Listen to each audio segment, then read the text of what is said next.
कक्षा 7 की सामाजिक विज्ञान की वर्कशीट नंबर 13 बच्चों। दिल्ली के सुल्तान। दिल्ली के सुल्तान के बारे में जानेंगे बच्चों। 15वीं और 16वीं शताब्दी में दिल्ली सल्तनत किसके अधीन रही थी? तुगलक वंश के बाद दिल्ली पर लोदी, सैयद और सूरी वंश ने शासन किया।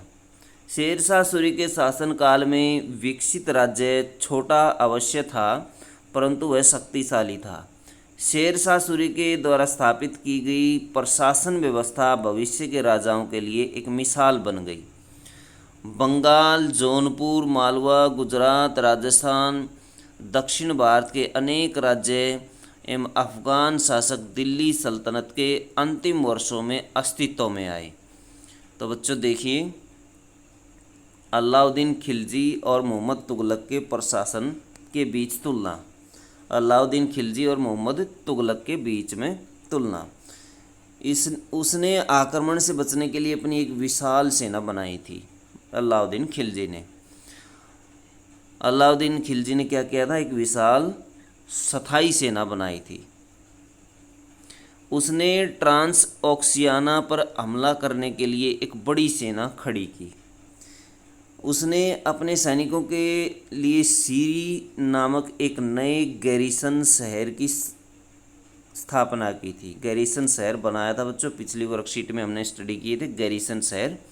उसने दिल्ली के 4 सबसे पुराने शहरों को निवासियों से खाली करवा दिया और वहाँ सैनिक छावनी बना दी। सैनिकों का पेट भरने की समस्या का समाधान किया।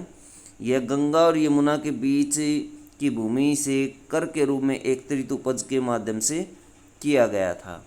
तो उपज जो थी बच्चों, गंगा और यमुना के बीच के क्षेत्र को दोआब क्षेत्र कहा जाता था, वहाँ फसल उगानी शुरू की। गंगा और यमुना के बीच के क्षेत्र में एकत्रित कर का उपयोग सेना को खिलाने के लिए किया गया था, लेकिन सुल्तान ने बड़ी संख्या में सैनिकों की आवश्यकता को पूरा करने के लिए अतिरिक्त कर लगाया था और ज़्यादा कर लगाया था। उसने अपने सैनिकों का वेतन इक्ता के बजाय नगद में दिया। इक्ता प्रणाली की बजाय उसने क्या किया? नगद में सैनिकों को वेतन दिया।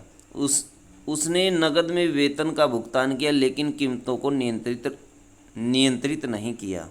सैन्य सुधार किया, राजस्व सुधार किया, जैसे अनेक प्रशासनिक उपाय उसने किए जो काफ़ी सफल रहे।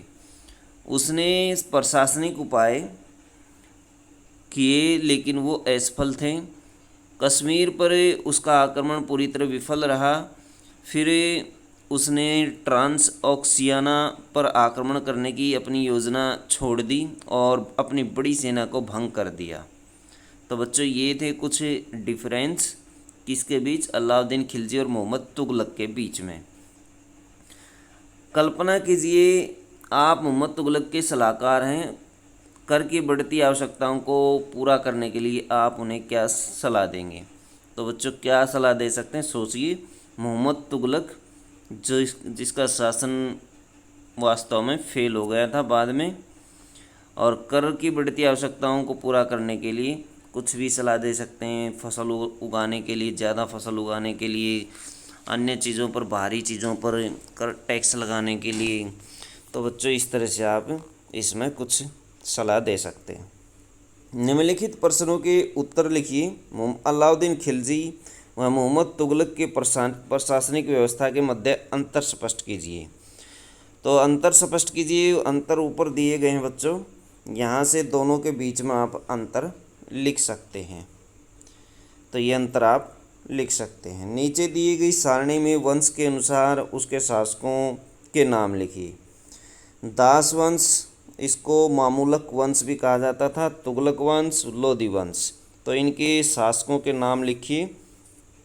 दास वंश बच्चों, दास वंश का शासक कौन था? कुतुबुद्दीन ऐबक जो था वो दास वंश का शासक था। कुतुबुद्दीन